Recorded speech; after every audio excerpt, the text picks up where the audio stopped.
నమస్తే దోస్తులు, welcome back to Jayashree official.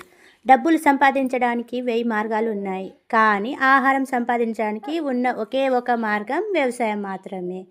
రైతు అనేవాడు దేశానికి వెన్నెముక్క అండి. మనకు తిండి పెట్టేవాడు రైతు.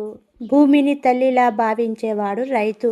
రైతు గొప్పతనం చెప్పాలంటే అబ్బబ్బబ్బా ఎన్నో ఉన్నాయండి. ఎండనక వానక చలి అన్నీ తట్టుకొని పని చేస్తాడు. తన కష్టాన్ని మాటల్లో చెప్పడు, పనిలో చూపిస్తాడు.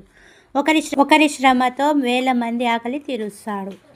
ఉదయం సూర్యుడితో మొదలై సాయంత్రం చందమామతో ముగుస్తుంది. పొలంని అతని దేవాలయంగా భావిస్తాడండి. విత్తనాలు అతని ఆశ. రైతులు నవ్వితే దేశం నవ్వుతుంది.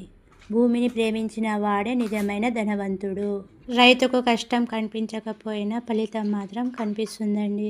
వ్యవసాయం అనేది ఇంత ఈజీ కాదండి చేయడం. ఎంత కష్టమో మీరే చూడండి. రైతు గురించి ఎంత మాట్లాడుకున్నా తక్కువే అండి. ఎందుకంటే రైతే రాజు. జై జవాన్ జై కిసాన్.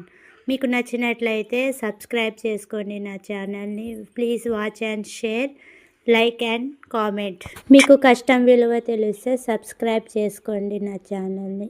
జై జవాన్ జై కిసాన్. భారత్ మాతాకి జై. రైతు కష్టం ఎవరికి తెలియదు.